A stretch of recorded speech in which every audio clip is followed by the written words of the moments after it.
Now, we seem to be churning a little bit of hype when it comes to MCOC. It's felt like this week is dragged with new things that are happening, you know, little tidbits of information and stuff like that. So the good thing is that on Friday, we are going to be seeing information about the upcoming saga and endgame content. Are we going to see another Epic of Pain? No, it's highly likely that'll be 9.2. If that's... I mean, that should be announced. I'm interested in rewards.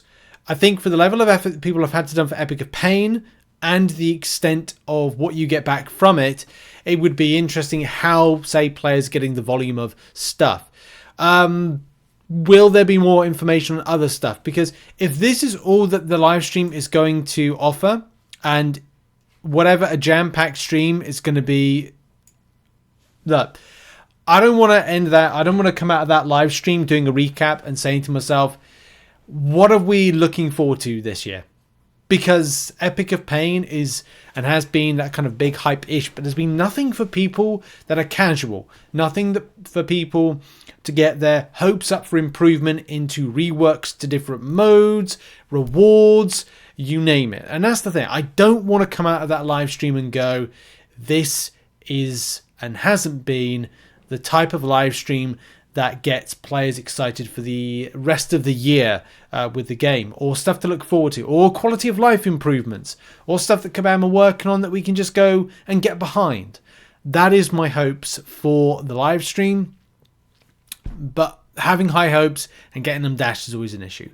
Anyway, that's that. I don't know if you saw that Kabam mentioned this, that it would be Friday, February 28th at 9 AM PST. We'll do the recap as we normally do, live stream recap, and I'll be having my say on this probably in like a Sunday video, depending on what Kabam do. But this is crunch time for Kabam to kind of get people excited. Anyway, enough about trying to think about the future, future in general, because we do have some information about some champions, the rebalancing or balancing, whatever you want to call them, balance updates to Count Nefaria and to Shathra. Now, this would be where I put my Count Nefaria.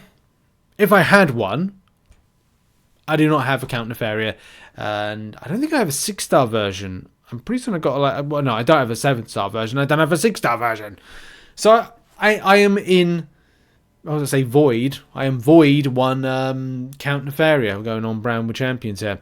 Anyway, let's find out what's going on with the champion, whether or not the champion is going to get Count Nefaria and Shathra are going to change in any way. And also reworks. There's going to be information about reworks in, I think, the live stream, but we'll talk about that in a minute later on towards the end of the video. So, what is happening with Count Nefaria? Designed to be an science attacker, targeting 2 core mystic threats in power gain and regeneration. This is why I love the champion. I want the champion for going up against Enchantress.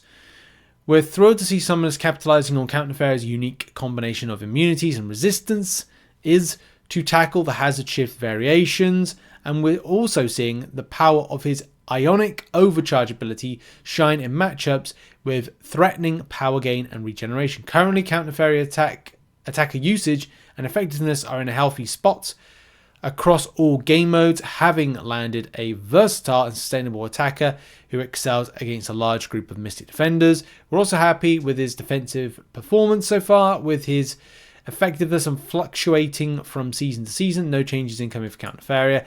I guess that makes sense when you look at some of the other ones out there, science-wise, and of course his main usage in different areas as mentioned by Kabam. He is and has been and will be a very strong mystic science-based option that a lot of players like. I've wanted to get him since he's been released, and maybe I'll get that chance. Maybe I'll have enough units in and on July 4th deals to have a go with getting some deals for him. I will probably wait and see what Kabam are doing with progressions and the extent of rank 4 7-star materials. But yeah, it's just a champion I want, and I know a lot of people want as well. But I've been fortunate with other champions that I've picked up, so hey-ho, it's all good at the end of the day. Let's see about Shathra. Now, Shathra I do have as a champion. I did review on this channel if you saw it, and it was a champion I did actually enjoy. But at this moment in time, I have to be very particular about who I'm ranking up because of doing Epic of Pain. I've done the paths where I have rank 3 options, 7 stars, but I am making the decision about who I'm ranking up after that. So Shathra could be one of them to rank 2 or rank 3, but I've got to be very careful because I still have some more. I say 2 more runs of the Karina's challenges to do. But anyway, there's so much to do, so much I've got to catch up on. Anyway, for Shathra, the Battle Realms Wasp God was designed to be a dynamic mystic attacker. I guess we agree with that one. High tempo play, blah, blah, blah, blah. Buff heavy matchups. Since release, we're happy to see how summoners have used her Atrophy and Power Steel, having emerged as a strong attacking option into a group of high impact cosmic defenders, notably Mysterium and the Serpent. Yeah, I should rank this champion up to counter those, but I don't, and I haven't had many instances where that's been a necessity. So I haven't really needed to use them. Maybe there'll be something I'm going up against Maestro and Serpent. I don't think it's Serpent in Epic of Pain. Anyway, if I do have to face off against... Oh, I can't use any Mystics. Well, okay, well, there you go. Well, that's the path's gone. Well, so I don't need to rank her up. While Shathra highlights matchups are Cosmic Heavy, the uniqueness of her damage sources, and the spatial control at her heavy attack hits, blah, blah, blah, blah, blah, blah, blah. There we go. Not making any changes. That's, okay, interesting, isn't it?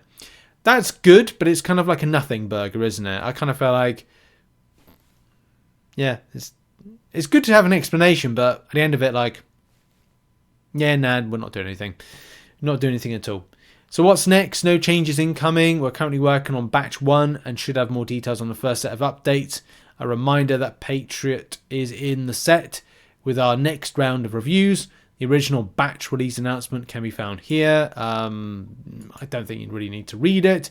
It's this one here and goes into great detail on why Kabam are doing the thing they're doing. And yeah, you can expect communication about Scream and Jack-O-Lantern's balance review towards the middle of March. And I would say, because Kabam have actually built 2 champions that don't seem to require any more kind of changes, I don't think you're going to hear anything quite substantial about those changing in general. A lot of people really like them and are utilizing them effectively, so I'm just not very confident. If you're kind of wanting to see a buff or a change for both those champions, I don't personally think you're going to see it. I think they landed relatively well, but we'll wait and see how Kabam see that. It's also good to know that like players do feel very strongly about those 2 champions, and yeah, I mean, I didn't really pick up anything that I kind of felt was a bit. And definitely, I take Count Nefaria straight to rank 3 if I had him. And Shathra, as I said, I'm not making rank ups just yet, but I have to make a decision after I've done Epic of Pain. Or I'm doing the last 2 paths where I've got some tricky options to go. Who do I rank up here for this? That's when decisions need to be put in place as to what I'm doing. So yes, I'm excited to learn more about those batch buff ups that are going to be happening at some stage and what we're going to see. What are your thoughts on the matter? Put it in the comments. Thanks very much for watching, and make sure to check out the MCM, which was posted earlier on today. And yeah, we'll see what the crack is later on. Well, tomorrow with stuff. I don't know. We're still in a bit of a Dullsville, but there could be some gameplay for Jean Grey and Bastion, like Kabam normally put out on socials. We'll have to have a look later on. Anyway, thanks for watching. See you later. Bye.